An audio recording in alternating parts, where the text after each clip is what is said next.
Kali ini Noba akan melanjutkan part sebelumnya dari film Donghua Battle Through the Heaven. Noba mengingatkan sekali lagi ya bahwa konten ini full spoiler. Tanpa lama-lama lagi, yuk kita masuk ke isi ceritanya.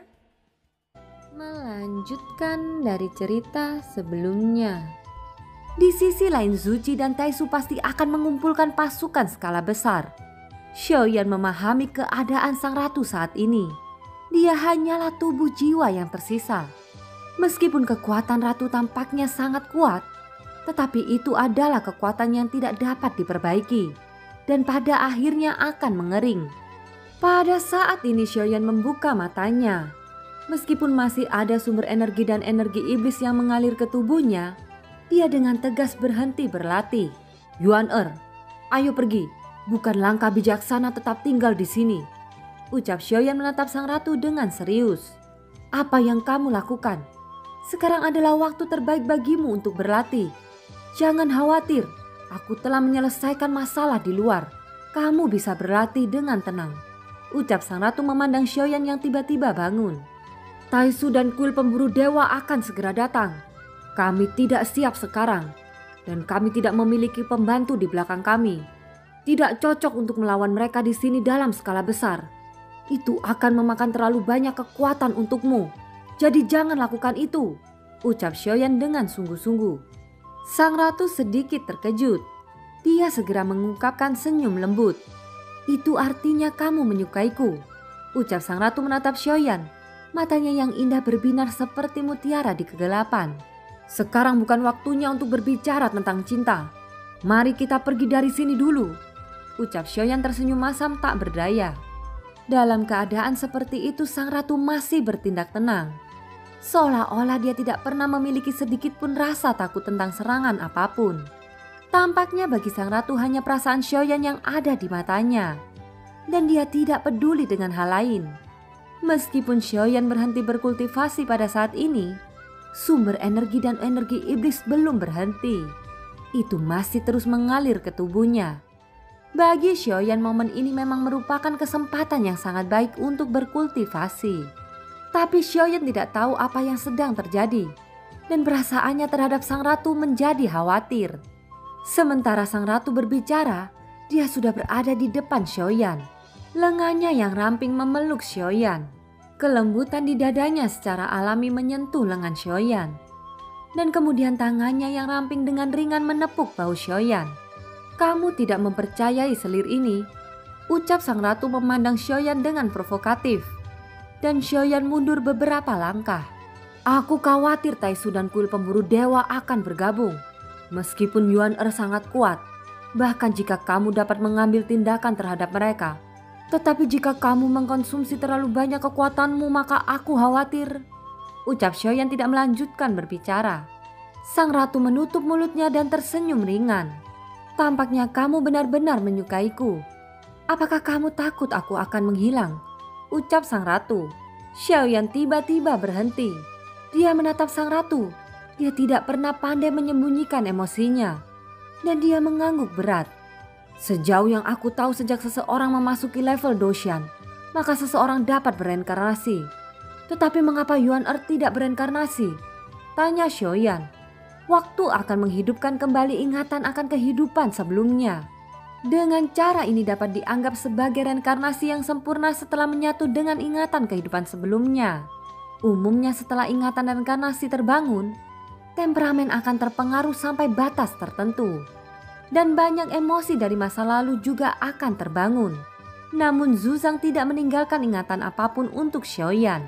Ini adalah keputusan yang dibuat oleh Zuzang. Mungkin karena Zuzang sudah menyadari bahwa dia tidak ingin Xiaoyan memiliki rasa sakit yang menjadi miliknya. Itu sebabnya dia tidak meninggalkan ingatan apapun untuk Xiaoyan dan membiarkan Xiaoyan menjadi dirinya sendiri. Sehingga Xiaoyan dapat memiliki kisahnya sendiri. Sang ratu lalu berkata, reinkarnasi. Sudah lama sejak tidak ada cara untuk bereinkarnasi, ucap sang ratu. Kenapa? Tanya Xiaoyan masih bingung. Kenapa? Aku tidak tahu kenapa. Ini adalah pilihanku sendiri. Aku hanya tidak ingin bereinkarnasi. Itu seharusnya sama dengan pilihan Zuzang. Jika ingatannya dihapus maka kehidupan baru akan lahir. Dia mungkin menjadi biasa, mungkin juga lebih kuat dariku. Tapi aku tidak akan membiarkan dia menghidupkan kembali ingatanku. Ucap sang ratu mengangkat bahu dan menjawab. Xiaoyan tersenyum kecut ketika mendengar kata-kata itu. Dia tidak bisa memahami Zuzang. Dan tentu saja tidak bisa memahami sang ratu. Mereka semua memiliki keputusannya sendiri. Mungkin mereka benar-benar mencapai tingkat yang luar biasa dan memahami kehidupan secara menyeluruh. Jadi mereka membuat penentuan seperti itu. Jangan buang waktumu, teruslah berlatih. Jangan khawatir, ini adalah hutan belantara abadi. Semua temanku dimakamkan di sini. Yang terpenting aku tidak kekurangan pembantu di sini. Lanjutkan kultivasimu, ucap sang ratu. Xiaoyan sedikit terkejut, memandang sang ratu dengan curiga dan tidak tahu apakah yang dikatakan sang ratu itu benar atau tidak. Tetapi dikombinasikan dengan aturan yang ditakuti semua orang sebelumnya, tampaknya aturan di sini benar-benar dibawa kendali sang ratu. Benarkah? Tanya Xiaoyan. Sang ratu mengangguk berulang kali seperti ayam mematuk nasi, kemudian mengangkat 4 jarinya. Aku bersumpah jika aku berbohong padamu aku siap dihukum, ucap sang ratu. Xiaoyan tidak mengatakan apa-apa lagi ketika mendengar itu. Dia langsung duduk bersila dan berhenti berbicara. Melihat penampilan Xiaoyan, sang ratu tampaknya telah berhasil dan mengeluarkan tawa seperti lonceng perak. Tampaknya dia sangat tertarik untuk menganiaya Xiaoyan. Dibandingkan dengan trik Zuzang atau kepribadiannya yang sangat romantis itu, sang ratu lebih mencintai Xiaoyan yang tampak malu-malu. Adapun Xiaoyan dia membenamkan dirinya ke dalam pelatihan lagi. Memang seperti yang dikatakan sang ratu, sekarang adalah waktu terbaik baginya untuk berkultivasi. Begitu kesempatan seperti itu terlewatkan, akan sulit bagi Xiaoyan untuk memiliki pertumbuhan seperti ini di masa depan. Dalam waktu singkat Xiaoyan tidak hanya menerobos ke puncak Dewa Bintang 9, tetapi juga menembus 10 miliar fondasi Doqi. Hal ini sangat tak terbayangkan. Menurut momentumnya saat ini, tampaknya 10 miliar bukanlah akhir. Dan fondasi Doqi Xiaoyan masih meningkat secara gila-gilaan dengan kecepatan yang luar biasa. Tidak tahu bagaimana perasaan Dong Haiyuan ketika dia melihat Xiaoyan lagi. Dan ketika dia tahu bahwa sumber Doqi Xiaoyan tidak hanya melebihi 10 miliar, tetapi juga jauh melampauinya. Lagi pula ketika dia melihat Xiaoyan untuk pertama kalinya, Xiaoyan masih seorang anak laki-laki dengan fondasi Doqi rendah. Namun sekarang tanpa diduga Dong Haiyuan terlempar jauh ke belakang dengan sapuan asap. Untungnya Taisu dan kuil pemburu dewa masih membutuhkan banyak waktu untuk mencapai hutan belantara abadi. Sedangkan Xiaoyan masih memiliki banyak waktu untuk berlatih. Pelatihan ini sangat penting bagi Xiaoyan. Dan ini juga merupakan langkah terpenting baginya untuk melangkah menuju keabadian kaisar di masa depan. Setelah puncak Dewa Bintang 9 adalah ranah keabadian kaisar. Tetapi Xiaoyan masih tidak tahu bagaimana menerobos ke tingkat keabadian kaisar. Bahkan jika dia memiliki klon dengan kekuatan keabadian, bagaimanapun juga itu adalah klon yang sepenuhnya berbeda dengan pengalamannya sendiri. Dengan berlalunya waktu, kecepatan bintang Doqi yang memadat di tubuh Xiaoyan berangsur-angsur melambat. Dan saat ini bintang Doqinya telah mencapai 15 miliar. Meski kecepatannya sedikit melambat, sebenarnya masih sangat cepat. Setidaknya selama Xiaoyan diberi waktu yang cukup untuk kecepatan ini, bukan tidak mungkin dia akan menembus 20 miliar. Sementara Xiaoyan sedang berkultivasi, sang ratu tampaknya menyadari pikirannya. Setelah menerobos ke puncak Dewa Bintang 9, setiap dewa akan memiliki gelombang sumber energi. Dan gelombang ini akan memainkan peran yang sangat penting dalam dampak selanjutnya pada keabadian kaisar. Untuk dewa Do biasa, dapat menembus 3 miliar fondasi Doqi memang tidak buruk. Dan masih memenuhi syarat untuk menembus ranah keabadian kaisar. Hanya saja modal 3 miliar fondasi Doqi akan berdampak di masa depan. Dengan kata lain, kemungkinan dipromosikan ke keabadian dewa sangat rendah. Sedangkan untuk seseorang yang memiliki 5 miliar fondasi Doqi, maka menerobos keabadian kaisar kemungkinan akan berjalan dalam garis lurus. Jadi semakin kaya jumlah fondasi Doqi, semakin tinggi kemungkinan menembus keabadian dewa. Di masa lalu Zuzang menembus 100 miliar sebelum menjadi keabadian kaisar. Ucap suara sang ratu berlama-lama dalam di pikiran Xiaoyan. Itu membanjiri pikiran Xiaoyan seperti informasi. Sangat lembut dan tidak mempengaruhi kultivasi Xiaoyan. Lagi pula untuk promosi saat ini Xiaoyan hanya perlu menstabilkan pikirannya. 100 miliar? Ketika Xiaoyan mendengar nilai ini dia juga diam-diam terkejut. Pada awalnya dia berpikir bahwa 10 miliar sangat tidak dapat dipercaya. Tetapi dia tidak menyangka bahwa Zuzang akan lebih menentang surga. Hanya tingkat Dewa Do sudah menembus 100 miliar fondasi Doqi. Sungguh tingkat yang menakutkan. 100 miliar fondasi Doqi secara alami dapat menghancurkan keabadian kaisar. Sang ratu lalu melanjutkan. Aku tidak mengetahuinya pada saat itu. Tetapi kemudian aku mengetahui dari beberapa rumor bahwa Zuzang telah meningkatkan fondasi Doqinya untuk menemukan bintang kelahiran yang benar-benar menjadi jiwanya di alam semesta yang luas ini. Jika kamu dapat menemukan bintang kelahiran ini, kamu akan dapat menjadi Dewa Do di alam leluhur. Dan jika kamu menggunakan Dewa Do di alam leluhur untuk menerobos keabadian kaisar, maka pada saat itu kamu dapat memadatkan kekuatan keabadian dalam satu pemikiran.